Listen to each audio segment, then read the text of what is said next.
Welcome to the Herbal Hour. I'm your host, Stephen Horne, and our topic today is TCM, which stands for Traditional Chinese Medicine, an ancient system of wisdom for modern health.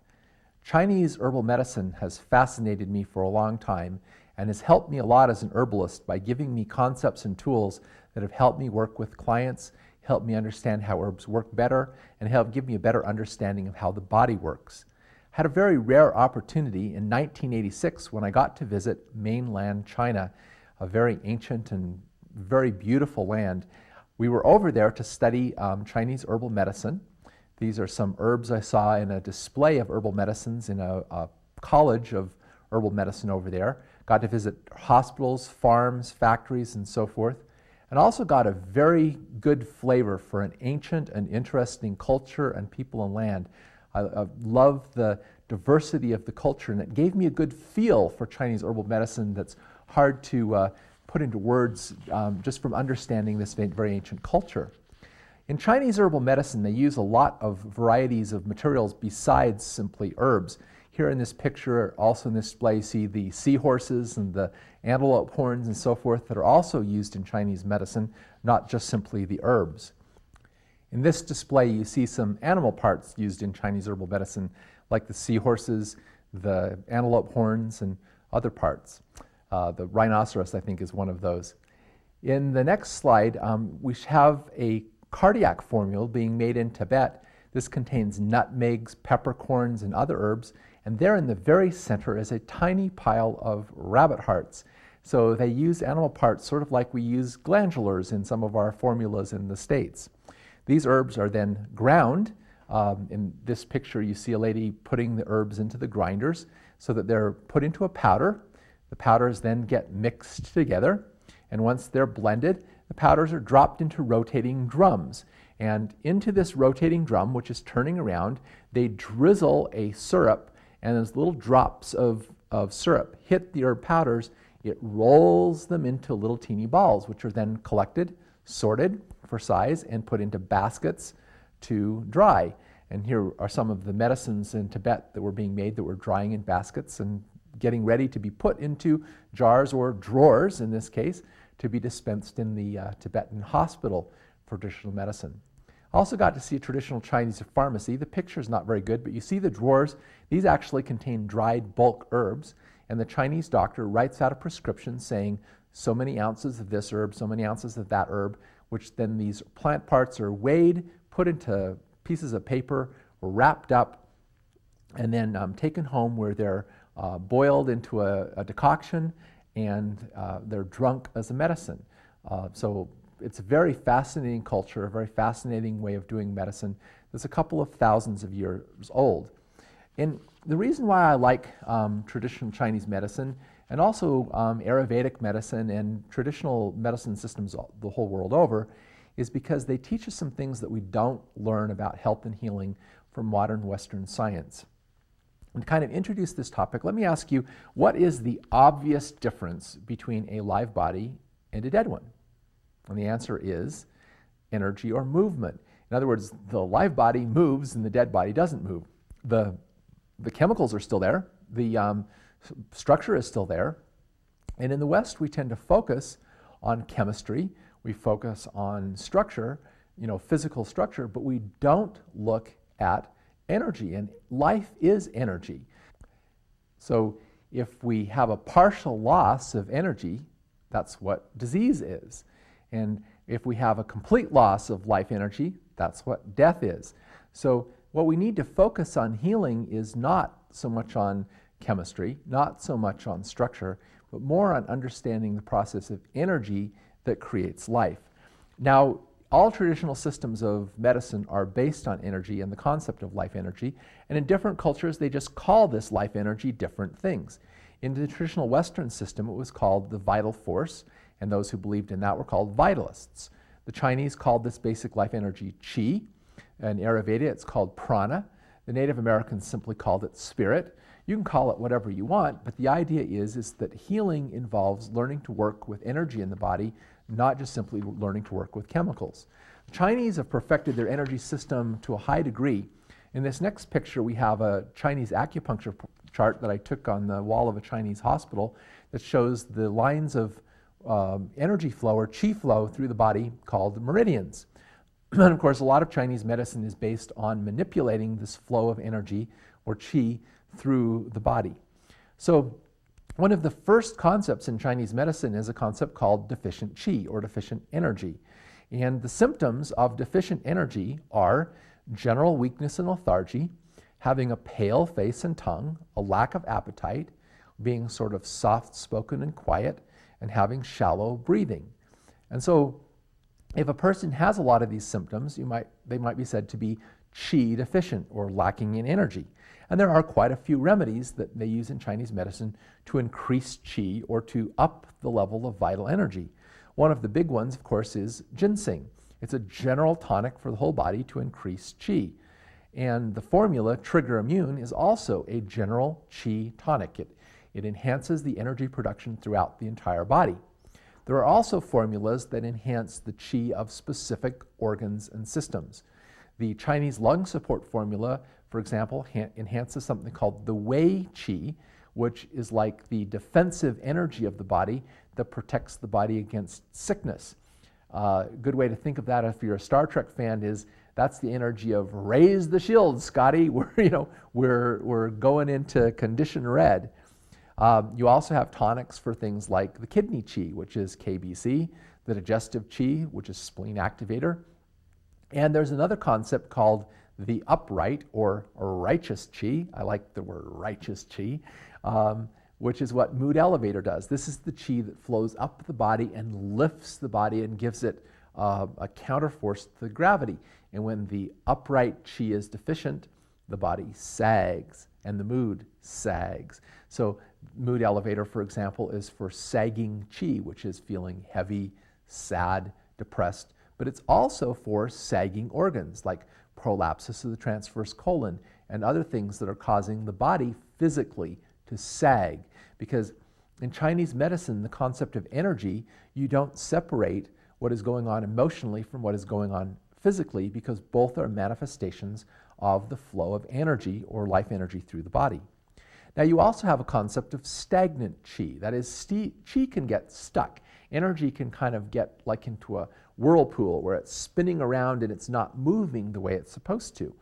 And signs of stagnant qi in Chinese medicine include soft lumps, a dark or purplish colored tongue. You also get rebellious qi, which is qi that's flowing in the wrong direction. An example of that is when you have nausea and vomiting. The qi of the digestive tract is normally supposed to flow downward, but when the qi flows backward, that's called rebellious qi because it's rebelling against the natural flow of qi. A wiry or tense pulse is also a significant of stagnant qi. So there are also remedies that are used in Chinese medicine to move qi that is stagnant. Ginger and other spices in general are remedies for stagnant qi. And the Chinese kidney activator and mood elevator both move stagnant qi. And a good example of a Western formula that would move stagnant qi is capsicum and garlic and parsley. So these are when the energy is stuck or blocked and it's not moving the way it's supposed to, or it's moving in the wrong direction. Basically, what you can get from the whole concept of Chinese medicine, and one of the lessons that Chinese medicine helped me learn, is that balance is the key to health. When things are kept in balance, we have health. When things get out of balance, that's when we have illness. And one of the things that Chinese medicine will teach you to do is to look at the life energy can go out of balance this direction, or it can go out of balance that direction. And what happens in a lot of people who get involved in natural healing in the early stages, they maybe were out of balance like this. And so they took a remedy that brought them into balance like that, and they think that that remedy that did this is going to help everybody. Well, it doesn't, because some people are sick because they're out of balance like this. And so you give them the remedy that the person used to balance this, it makes them worse.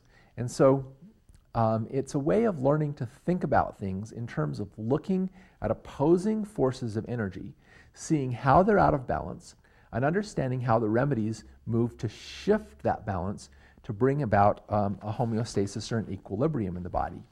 Another one of the lessons that you can learn from Chinese medicine is that even good things are harmful to the body when done to excess.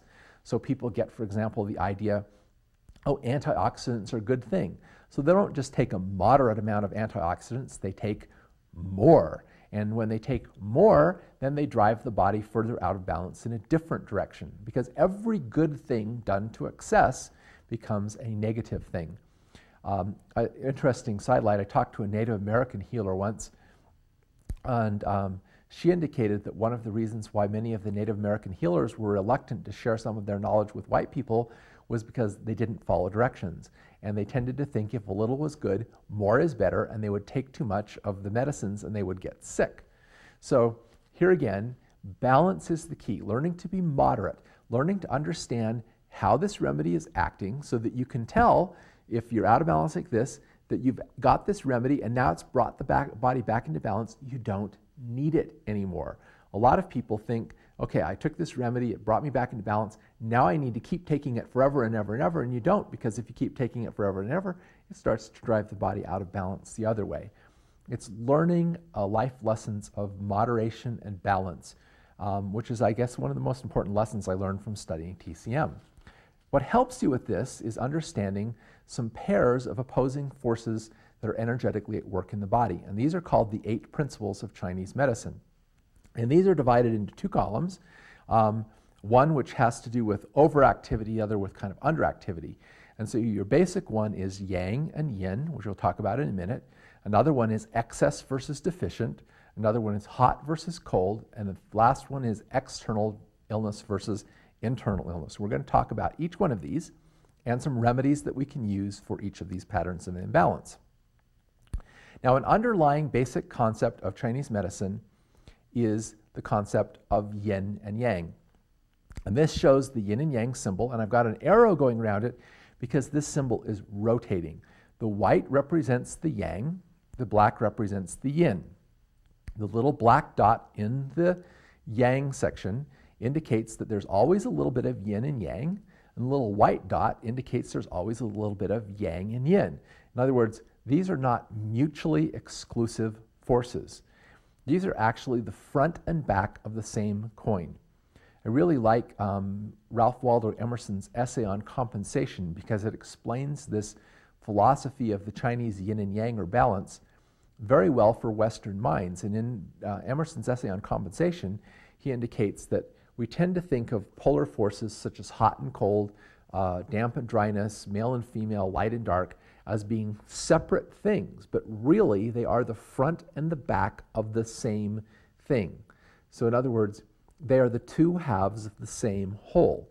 And yin at its extreme becomes yang, yang at its extreme becomes yin, because these forces are always in ebb and flow. So like you have the wave, it ebbs, it flows, and then it ebbs, and it flows, and then it ebbs in a continuous cycle, one becoming the other, moving back and forth. And that's the concept of yin and yang. And that movement is the life force or the energy that's flowing through the body. Yang and yin have certain properties in Chinese medicine.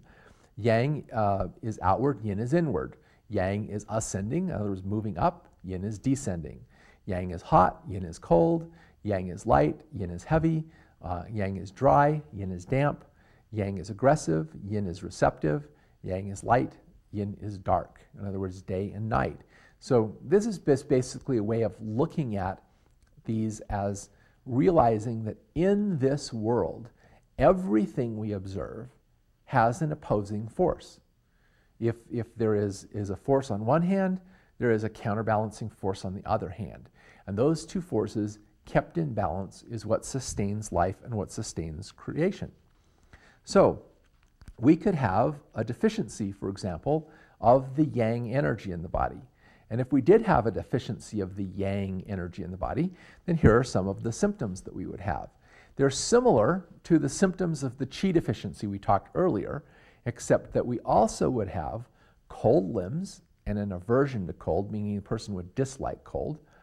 There would be a tendency for swollen tongue, tendency to impotency or lack of sexual desire, and a loose stool with undigested food. In other words, food doesn't digest very properly.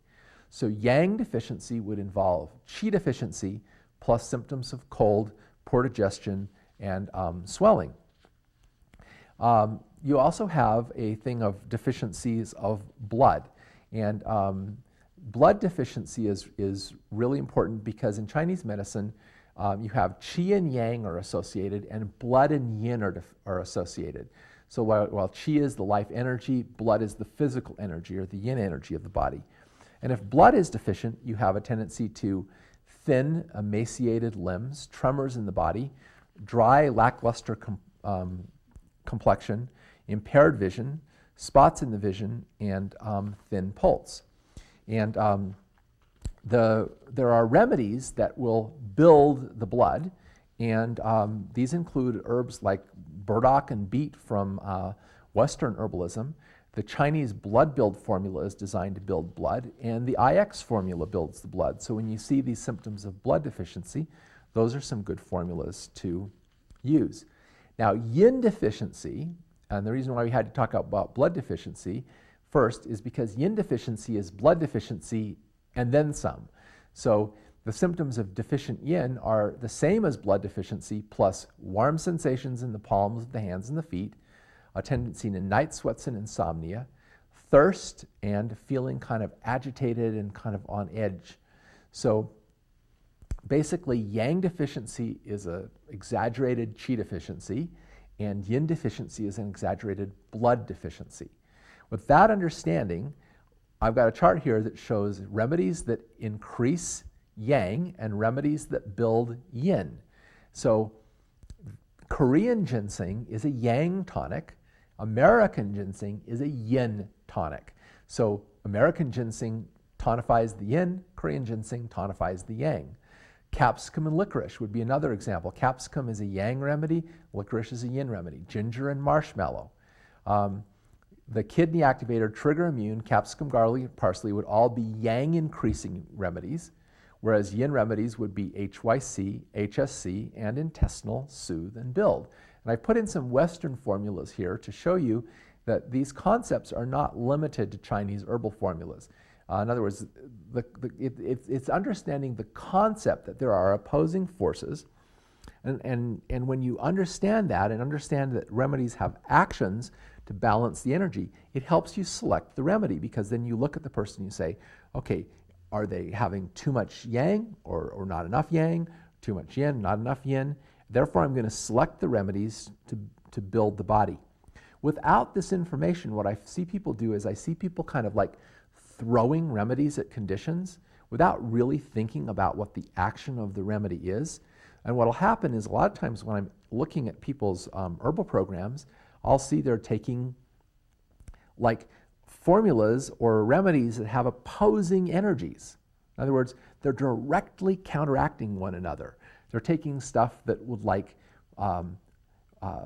build yang with remedies that decrease yang. And I wonder, what in the heck are they trying to accomplish? Well, the fact is, they don't know what they're trying to accomplish, because they're approaching this the way Western medicine does, by treating symptoms or effect rather than looking deeper at underlying metabolic imbalances that are based on energy and choosing remedies based on that. Now, the next pattern of imbalance we have is the pattern of excess versus the pattern of deficient. And this is illustrated in this little bar graph, with excess showing that there's too much, it's above the white line, whereas deficient is showing there's not enough, which is below the white line. And the symptoms of excess and deficient are another important balancing point for selecting remedies in Chinese herbal medicine. When you have an excess, the symptoms are generally acute. The person will be strong and energetic. There will be heavy discharge. In other words, the body is actively discharging toxins through sweat, through mucus discharge, through diarrhea, through vomiting, or so forth. There also tends to be excess dampness or heat and congestion or stagnation in the body. Now, on the other hand, when a person goes into a deficient state, the illness is generally chronic. The person tends to be weak and lethargic instead of having energy. Discharge is light. In other words, a person may have very little symptoms of discharge, but there is a lack of energy. There's a lack of fluids in the body, and there may be a very low-grade fever. Instead of excess heat, it's kind of this low-grade chronic inflammation. there is often a loss of muscle tone or body mass, showing the body is wasting, it's deficient. The basic therapies for balancing these two opposing forces are that in order to balance excess, you have to clear or reduce the excess, which we can think of as the Western concept of cleansing. That's getting rid of the excess. In other words, discharging the excess mucus, discharging the excess heat, discharging the excess toxins. Whereas in deficient conditions, you have to nourish and tonify, or in other words, strengthen, in order to overcome the deficiency, a concept that we call in the West building. So you have to look at the condition and say, am I dealing with a condition of excess or am I dealing with a condition of deficiency? Because if I'm dealing with a condition of excess, then I've got to reduce, I've got to cleanse, I've got to lower. Whereas if I'm building from a deficient condition, I've got to build, strengthen, nourish, tonify, raise up. You see? And again, this is looking at how the herbs affect the body energetically. And this is one of the most valuable concepts I learned from Chinese medicine, was the idea of excess and deficient. And I think of it as a good indicator in Western medicine of you have overactive conditions and underactive conditions. Now, let's look at some of the formulas that we have, or remedies that we have in Chinese medicine for reducing and building. The Chinese anti-gas formula, liver balance formula, kidney activator, stress relief, IFC, and mood elevator are all formulas designed to reduce excess. Whereas on the other side, the spleen chi activator, blood build, KBC, nervous fatigue formula, HYC, and trigger immune are all designed as building formulas. And if you look at that chart, the ones that I've put across from each other are the counterbalancing formulas. In other words, for the same condition. For example, you have kidney activator, which reduces excess kidney energy, and KBC, which builds deficient kidney energy. Stress relief reduces excess stress energy. Nervous fatigue formula nourishes or tonifies. So these are formulas with opposing energies. And like I said, I've seen some people who are taking both. And it's because they're having a hard time differentiating whether they're dealing with a condition of excess or a condition of deficiency. Now, another one of these patterns of imbalance that we have is the pattern of hot and cold. Now, heat, of course, is a manifestation of yang, and yin is a manifestation of cold, but there has to be a balance between the hot and the cold in the body. We can't get excessively hot, we can't get excessively cold. So, looking at the symptoms of heat and cold in the body, you have the symptoms of heat include redness, inflammation, fever, irritability, aversion to heat, burning sensations, red tongue, and rapid pulse. On the other hand, symptoms of cold include paleness. The person feels cold. They crave warm drinks and warmth. They lack energy. They have an aversion to cold, meaning they dislike cold weather. They have poor digestion. There's a heavy white coating on their tongue, and their pulse is slow. So this kind of tells you whether you need to warm the body or cool the body down. In Chinese medicine, they differentiate between internal heat and cold and external heat and cold, but that's kind of an advanced concept I don't want to get into in this video. But again, we'll look at some pairs of remedies. We have remedies that reduce heat and remedies that warm up cold conditions. So aloe vera is a good example of a heat-reducing remedy that we use in Western medicine, Western herbalism. And capsicum is a good example of a warming remedy we use in Western herbalism. IFC, VSC, and Taigo would all be heat-reducing remedies, whereas ginger, spleen activator, and trigger immune would all be remedies that would be used in cold conditions, when there's conditions of cold in the body. Now, there's an interesting concept in Chinese medicine which is called yin deficient heat. And this is illustrated here by showing that in this case, there's not actually an excess of heat or yang. There's actually a deficiency of yin. And because there's a deficiency of yin or cold, then it manifests as heat, but it's really a deficient condition rather than an excess condition. So it requires building up the cooling energy of yin rather than bringing down an excess of yang energy. Now, some of the symptoms of false heat or yin deficient heat include a low-grade chronic fever or low-grade chronic inflammation. The person falls asleep but wakes up frequently and can't go back to sleep. They have night sweats, and their symptoms of heat like redness and warmth and so forth, coupled with fatigue. In other words, the person's tired, and yet they're demonstrating this low-grade fever or heat or inflammation in the body. These are some of the remedies used in Chinese medicine for false heat. Nervous fatigue formula, HYC, and a really good formula that we use in the West is adrenal support, because oftentimes this condition signifies an exhaustion of the adrenal glands. Now, the next principle that we're going to talk about is, and the last one of these 8 principles, is the principle of internal versus external. And to understand this, we need to understand a little bit more about the nature of yin and yang as illustrated in this chart. Yin draws energy in and expands. Yang contracts and pushes energy away. So yin pulls inward, yang moves to the surface. So you have diseases that are on the surface of the body where the body is pushing the disease to the surface. So that the disease is on the surface. Then you have diseases that are more yin or more internal, where the disease has moved deeper into the body. So you have this concept of internal disease versus external disease. That's disease that's on the surface. So that again, there's a differentiation between symptoms. In external diseases, the condition is generally acute. The condition is on the surface and therefore easy to remove because the body's already pushing it to the surface. And the pulse is floating or superficial, which means that you barely have to lay your fingers on the person's wrist like this, just barely lay it on there, and the pulse is right there. Because the body is pushing the energy up to the surface, it's lifting the pulse so it's closer to the surface. Now, on the other hand, an internal disease is generally chronic. It's deep-seated, and therefore it's difficult to remove. And the pulse is deep and hard to feel. So when you try to feel someone's pulse, it's like it's way down there, and you're like, where'd it go? I can't find it. You know, it's down. It's difficult to feel because the body has pulled its energy inward to conserve energy so that it can take care of this deeper problem rather than expending energy going to the surface.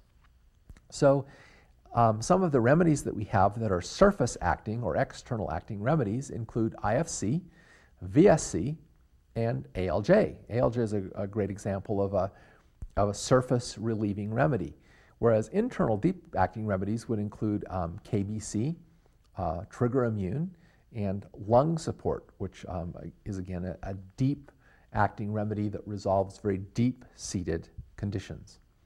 Now, another concept that's really useful in Chinese medicine, and I'm not going to again go into a great deal of detail with this because it's more of an advanced concept, is that there are these pernicious environmental influences, or what they call evils, which include wind, which is movement and tension, heat, which is hyperactivity, which moves upward and outward, cold, which slows down, congeals and contracts, dampness, which is wet, heavy, and congesting, and dryness, which is a lack of moisture. And you can have any one of these evils be internal or external. In other words, you can have wind that's on the surface, or wind that's become deep-seated, or cold that's on the surface, or cold that's become deep-seated. And again, what you have to understand, don't let this intimidate you, because I mean it is a very deep philosophy, but it's a way of thinking about things. You know, it's a way of looking at like a person gets chilled, and they get sick, and they're kind of cold, but it's a superficial chill, so it's easy to relieve. But then some other person gets a deep-seated chill, a chronic chill. They feel cold all the time. They feel cold inside. That would be a deep-seated cold, you see? So it's a way of thinking about the body and thinking about health and disease and thinking about remedies that the more you come to understand it, the more you see that it makes sense, because it's not based on some highfalutin latest scientific theory funded by some company that's got a vested income in the vested interest in the outcome of the study. It's based on thousands of years of observing real people with real illness, using remedies and observing how those remedies act on the body as a whole. So it's not like doing the magic bullet of modern medicine. It's like looking at the big picture and understanding how the body gets out of balance in certain ways and how remedies come to move the body back into balance. Now, another one of these patterns of the 8 symptoms is damp and dry. And the yang is the dry, the yin is the wet or the damp. And again, you have to have a balance between moisture and dryness. Really what this is a balance is between fluids and solids in the body, or between minerals and liquids. In doing biological terrain assessment, this is a concept called resistivity. That is, the more minerals in a solution, the more it conducts electricity. The less minerals in a solution, the less it conducts electricity.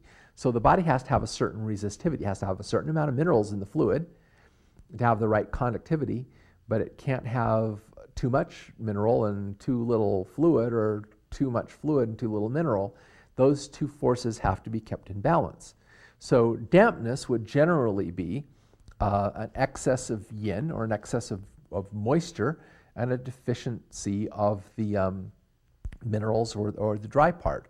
Whereas dryness, which tends to be deficient yin, would be an excess of yang, more of the hot, and a deficiency of the yin, which would tend towards more dampness and so forth.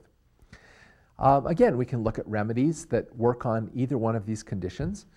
For example, remedies that relieve dryness include licorice, aloe vera, and HYC, whereas remedies that relieve dampness would include things like juniper berry, lymphatic drainage formula, kidney activator, and breathe easy, which all would clear excess moisture out of the body, whereas the other ones would help the body hold on to moisture and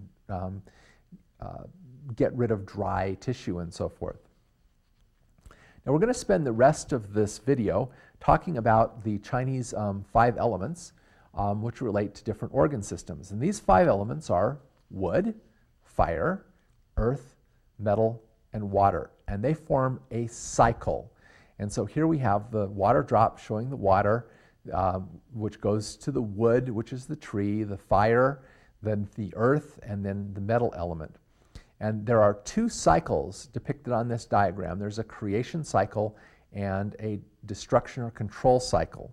So let's look first at the creation cycle. The creation cycle is that wood burns to create fire. Fire burns to ashes, which is earth.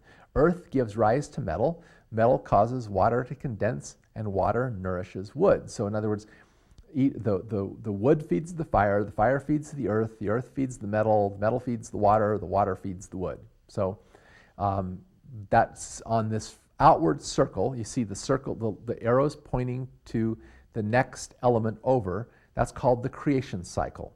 The water feeding the wood and so forth around the circle. You also have a destruction cycle. Wood grows out of the earth and subdues it. Fire tempers metal. Earth dams up the course of water and channels it. Metal cuts down the wood, the axe cuts down the tree, and water douses the fire. Now this is the internal cycle, where you see the water dampening the fire, the wood growing out of the earth, the fire tempering the metal, and so forth. So when you have an excess of metal, you can calm it down by using fire. You have a deficiency of metal, you can feed it by feeding the earth element. So let's look at each one of these elements, look at some of the characteristics of it, and in each one of these elements you can have excess and deficient. So we'll look at the basic qualities of the element and the excess and deficient. The first one is wood, represented by these trees that were actually over there in China. The wood element is associated with the organs of the liver and gallbladder in Chinese medicine. The liver is the yin organ of the wood element, the gallbladder, the yang organ of the wood element. And the emotion associated with the wood element is anger. So an excess of anger damages the liver and gallbladder. The climate that damages the wood element is wind. So in other words, wind evil is going to tend to damage the wood element. The wood element builds or nourishes in the body the blood and the connective tissue. So if the blood and connective tissue are deficient, it's a deficiency of the wood element. And the taste that builds the wood element is sour. There's a lot of other things you can learn about these elements if you study this in a little more depth, but the basic idea is that you can have too much of the wood element or too little of the wood element. Now understand, we're not literally talking about wood. I mean, the Chinese people were not talking about having too much wood in your body. Wood is a symbol for a particular kind of energy in the body. And that energy centers in the function of the liver and gallbladder. It's associated with anger. And that energy that's associated with wood as a symbol can either be excess or deficient.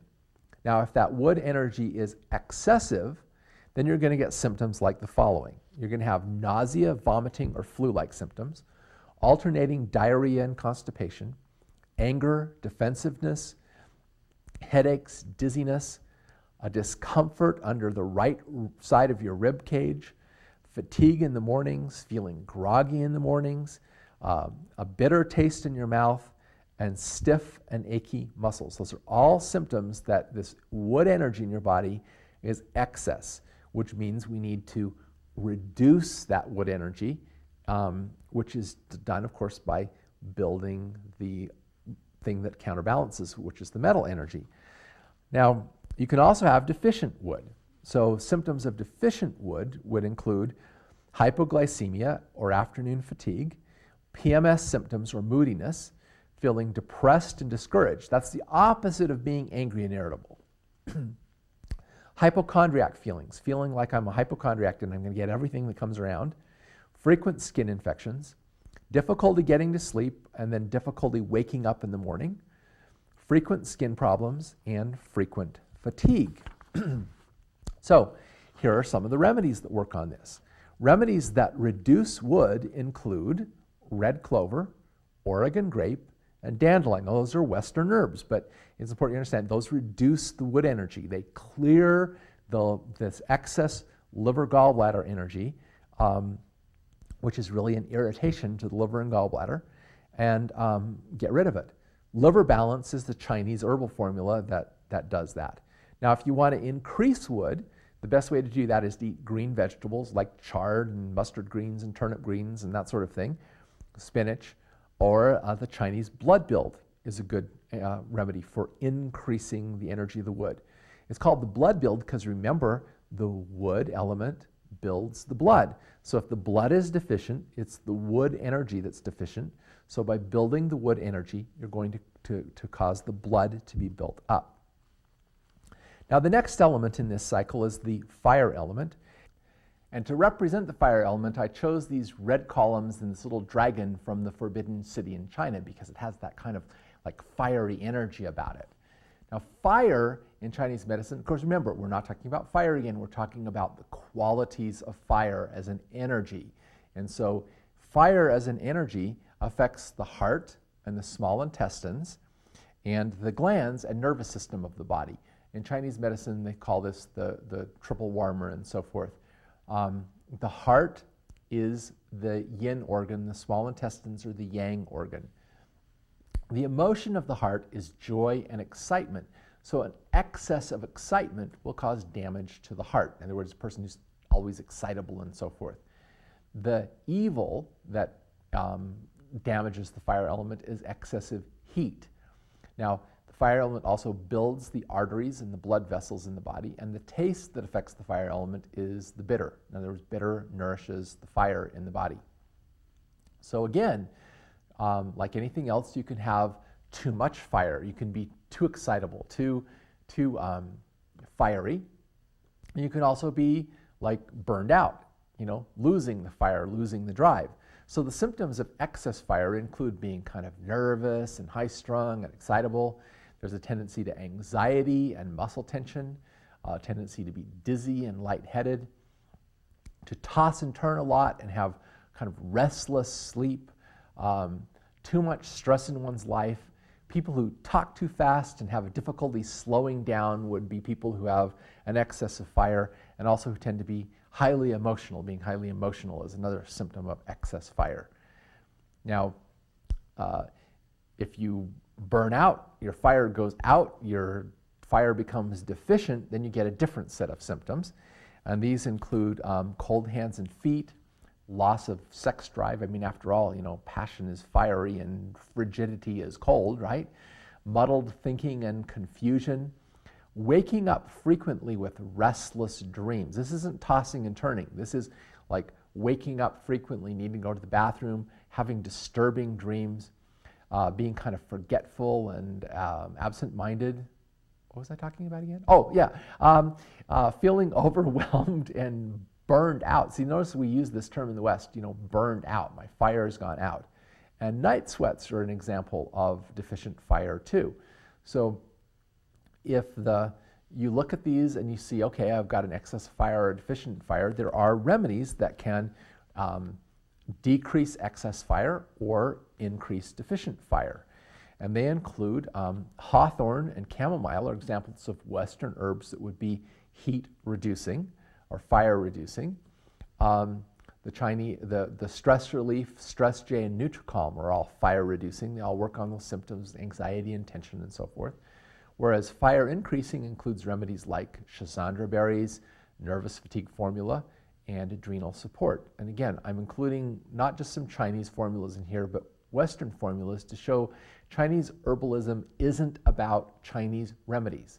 It's about a way of looking at health and disease and understanding how remedies help affect the energy flow of the body, so that you can select remedies based on looking at what the energy profile of the person is physically and emotionally, and then selecting remedies that will balance that energy process in the body to produce greater health. Now, the earth element, which is represented by this scene from I took from a passing train in China. In China, the earth element is yellow, and you can, there's kind of this yellow cast to the earth in China. It's actually a little red in that picture, but I thought that represented the earth very well. The earth is stable, it's solid, it's under our feet. And the organs that are associated in Chinese medicine with the earth element are the stomach and the spleen. The spleen is the yin organ, the stomach is the yang organ. The yin organ is always dense because yin is contracted. The yang organ is always hollow because yang has emptied out. So the yin attracts energy and becomes dense and solid. The yang builds out. So hollow organs are more yang, dense organs are more yin. In Chinese medicine, the spleen isn't just the anatomical organ, the spleen. It has to do with the whole process of transforming food into flesh. The emotions that damage the earth element are too much sympathy or worry. In other words, like being overly concerned about things. The climate that damages it is too much humidity or dampness. I mean, the digestive system is like a fire. It burns up the food, and if it gets damp, then the fire gets put out. The earth element builds the muscles. So there's a concept in Chinese medicine that when the spleen energy is deficient, you get muscle wastings. When a person can't put on muscle mass, when they're excessively skinny or they're emaciated or thin or wasting, then you have a deficiency of the spleen energy. And the taste that nourishes the earth element is the taste of sweet. I wouldn't think of refined sugar as this, but things that have just a sweet taste that are kind of nourishing to the body. Now, the symptoms of excess earth include frequent bad breath, belching after meals, craving for sugar, intestinal gas and bloating, sour stomach, acid indigestion, a temporary loss of appetite, and a foul taste in the mouth, all of which are indications that the earth element is excess, it's congested, it needs to be cleared, the energy needs to be reduced, stagnation needs to be relieved, and so forth. When earth becomes deficient, then you have a different set of symptoms. You have poor protein digestion, you have low energy levels, there's prolonged illness and loss of energy, there's poor muscle tone. A person can be obese and have deficient earth. They're just flabby, they have no muscle tone, or they can be thin and unable to gain weight. There's a chronically poor appetite, shallow breathing, and constant bloating or intestinal irritation. Those are all symptoms of a deficiency of the earth element. See, the earth, when things die, they fall to the earth and the earth digests them. And turns them back into nourishing things. So that's why the energy of the earth is associated with the energy of digestion, because we take things in that are basically things that have died in a way, and we give them new birth. We bring them back to life, like the earth takes things that have died and recycles that and brings new growth about. Remedies that reduce excess earth would include ginger, catnip and fennel, the Chinese anti-gas, or the Western formula anti-gas with lobelia. Whereas remedies that increase the earth include things like juniper berries, American ginseng, saw palmetto, spleen chi activator, and I think one of the best Western remedies we have this is enzymes like Proactozyme Plus, which increase the ability of the digestive system to break down food. The next element is the metal element, and I didn't have any good picture of swords and shields, but I took this in the stone forest, and the color, the kind of the whitish gray and the pointiness of the stones gives me a feel of metal, which is like the swords and shields of the body. It's like the defensive element that allows us to protect and defend and stand up for ourselves. The metal element, organ-wise, is associated with the lungs and the colon being the yang organ, the lungs being the yin organ. By the way, usually problems start in the yang organ and then move to the yin organ, so you can tell how deep-seated something is by whether it's affecting the colon or the lungs or the spleen or the stomach or so forth. So in other words, something affecting the stomach is less severe than something affecting the deeper thing of the spleen, or something affecting the gallbladder is less deep than something affecting the liver. So in this case, the colon is where this starts, colon problems, and then it transforms into lung problems. The emotion that damages the metal element is grief and sadness.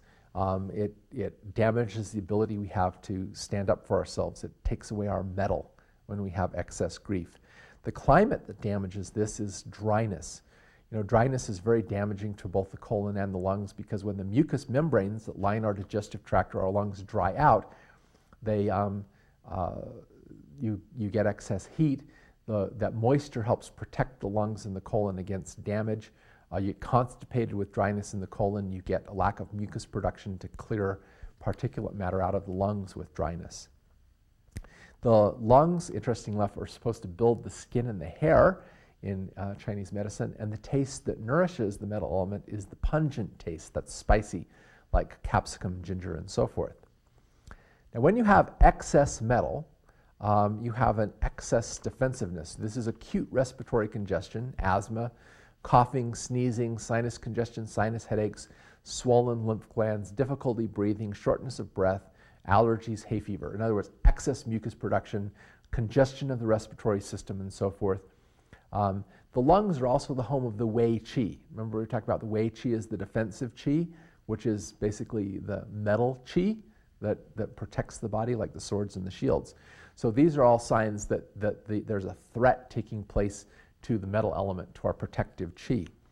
When the Wei Qi becomes deficient and the metal energy becomes deficient, you have chronic infections in the lungs, chronic lung weakness. There's a tendency to wheezing. The person tends to be withdrawn. There's a long-term grief and sadness that makes a person kind of cold and withdrawn. Coughs become dry and unproductive because there's a lack of mucus. There's sensations of tightness in the chest, feebleness of speaking, a lack of power in the voice. Tuberculosis and emphysema are examples of deficient metal conditions. Of course, smoking is one of the things that will definitely weaken the metal element and cause a deficiency of the metal and bring about a lot of those kinds of problems. To reduce excess metal, we have formulas like ginger, garlic, onions, and the ALJ. ALJ is a fantastic metal-reducing formula. Even though it's a Western formula, again, it works within this philosophy. Whereas remedies that increase metal, this is increase the way qi, increase the defensive capacity of the lungs, moisten the mucous membranes and increase the protective energy there, are remedies like astragalus, American ginseng, cordyceps, and lung support. So these are remedies that one can use when the metal element tends to be deficient. The last of our elements is the water element. And this is a picture of a lake up in Tibet that we drove by in the early morning hours. A beautiful thing. Water representing in Chinese medicine the basic yin energy, the basic life-giving energy. Water nourishes all living things. The organs associated with the water element include the kidneys and the bladder. The kidneys being the yin organ, the bladder being the yang organ. The emotion that damages the water element is fear. And we have expressions for this in the West. We say, he was so scared he peed his pants, so there is that association with the kidneys and fear in the Western thing too. The climate that damages this, or the evil that most damages the water element, is coldness. The water element also builds the bones in Chinese medicine. In other words, it's the kidneys, because they control mineral and fluid balance in the body, help maintain good structural support with the bones. And osteoporosis and arthritis and joint deterioration would be seen in Chinese medicine as deficient elements of water. In other words, the water is not building the bones properly. And the taste that nourishes the water element is salty. And we're not talking about table salt, we're talking about mineral salts, which are found in plants like nettles and so forth, because this nourishes the water element. Symptoms of excess water would include just basically excess water, water retention, edema, swelling in the tissues, feeling kind of sluggish and tired, waking up in the middle of the night needing to urinate, urinary tract infections or burning urination, swelling of the prostate gland, scanty urine or pale urine, fearful, indecisive, timid, backache, joint swelling or pain are all examples of conditions that in Chinese medicine would involve an excess of the water element. Now, a deficiency of the water element would involve dark circles under the eyes, chronic back pain, and misalignment of the spine, because remember, the kidneys build the bones, so if the spine is out, then the kidneys are going to be out. Neck pain, stiff neck, leg cramps or pains, weak knees, ankles, and legs, arthritis, gout, osteoporosis, brittle bones, and impotency in males, because the water energy is also involved a lot with the reproductive energy. So I think one of the reasons why the kidneys and bones are related is because the kidneys maintain pH balance, which if you become too acid, because the kidneys aren't flushing acid, it takes minerals out of the body like calcium and magnesium and potassium, and the muscles and bones weaken, and you get the osteoporosis, arthritis, and all the pains and so forth. Now, remedies that reduce water would include like the Western herb juniper berry and the Western combinations JPX and kidney activator, or the Chinese formula, the Chinese kidney activator, all of which are going to remove excess water or dampness from the system. The remedies that nourish the water element actually are more like mineralizing, because they bring the minerals and nourish the kidneys and nourish the bones. And these are herbs like nettles, goldenrod, and horsetail, and the Chinese formula KBC, which is a wonderful formula for helping weak knees, weak ankles, spinal problems, and so forth. Now, obviously, in this video, all I've been able to do is give you kind of a basic introduction and overview of the concepts of TCM, or traditional Chinese medicine, and apply it to some of our Western herbs and also to a group of the Chinese formulas. It takes experience, of course, to get good at this, but the important thing is that it initiates a thought process in you, like it initiated in me, which is starting to think about things not in terms of diseases. Because in the West, we tend to think in terms of diseases and we throw a remedy at a disease. In Chinese medicine, what they do is they treat the person, not the disease the person has. So as I was first learning about Chinese herbalism, it always intrigued me that two people could come to a Chinese herbalist, both suffering from an ulcer, and the Chinese doctor could give them a completely different prescription because he isn't treating the ulcer. He's treating the underlying energetic imbalance in the body, which is causing the ulcer, which could be, in one person's case, an excess of yang or fire, which is causing an excess of heat in the stomach, which is causing the ulcer. Or the other person might have the ulcer because they have deficient yin, meaning there's not enough moisture, enough cooling energy in the body, therefore they need to tonify the yin. The one needs to reduce the yang, the other one needs to tonify the yin. And you understand this by looking not just at the particular presenting symptom, like the ulcer or the backache or whatnot. You look at the overall pattern of symptoms in the body, all the symptoms in the body, all the symptoms the person has, and not just the physical ones either. You look at the person's emotional state. I find that the emotional state is a great guide to selecting the right remedies, because if you're looking at someone who's always irritable and angry all the time, then they have an excess of wood energy, so remedies that reduce wood are likely to help balance their health problems. If you have a person who's sad and lethargic and has had a lot of grief in their life and they're suffering a lot of respiratory problems and so forth, then you need to nourish the metal element. So understanding this helps you see the interplay between our physical and emotional nature, and that the underlying link between these two is energy. That energy underlies our emotions, energy underlies the process of the body.